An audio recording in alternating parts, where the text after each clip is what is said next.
এই মেয়েটা যে আমাদের বাড়ির পরিচারিকা ছিল তার কাছে হাত জোড় করে ক্ষমা চাওয়া উচিত। কৃপানের হয়ে আমি তোর থেকে ক্ষমা চাইছি পদ্ম। আই এম রিয়েলি সরি, আমাকে ক্ষমা করে দিস। করছো কি মেহেক দিদি?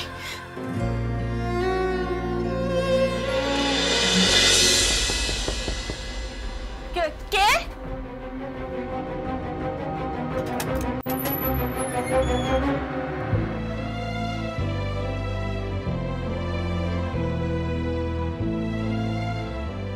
ও মেহেক দিদি, তুমি এসেছো? এসো ভেতরে এসো। তুমি এসেছো? উকিল দিদি দেখো কে এসেছে। আরে মেহেক, কেমন আছো? ভালো আছি, আর আজকের পর থেকে তো আরোই ভালো থাকবো। কেন? ও মা, তুমি তো আমাদের বাড়িতে যাবে আজকে। ছোটদা আসছে হাতে সিঁদুর নিয়ে, তোমার সিঁথিতে সিঁদুর পরাবে। আর তারপর আমি তোমাদের খুব সুন্দর একটা ছবি তুলবো, আর সেই ছবিটা নিয়ে সোশ্যাল মিডিয়াতে আপলোড করব। আর তারপর তোমাকে আর ছোটদাকে নিয়ে সোজা বাড়ি যাবো, আর সেখানে হই হই করে তোমার বরণ হবে। আর তার আগে আমার উপর একটা গুরু দায়িত্ব পড়েছে তোমাকে সাজানোর। আমিও তোমার সাথে থাকবো। হ্যাঁ, থাকবে তো। নববধূর মতো সাজিয়ে দেব।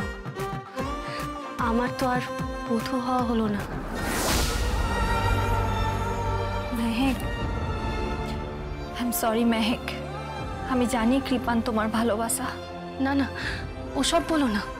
আসলে ভালোবাসা নয়, ভালোবাসাটা অভ্যেস হয়ে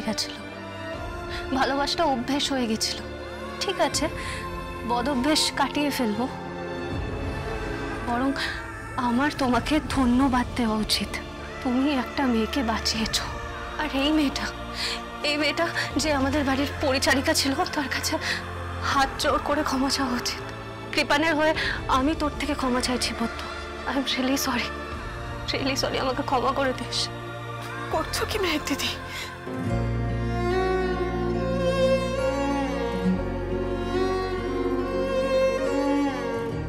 কি করছো এসব? কেন বলছো?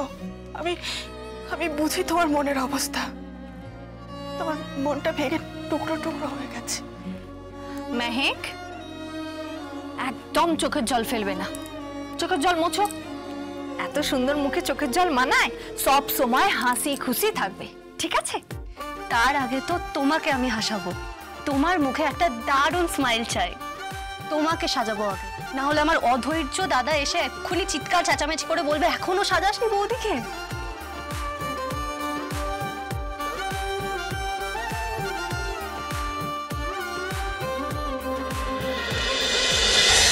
গীতা LLB প্রতিদিন সন্ধ্যে 6:30 স্টার জলসায়।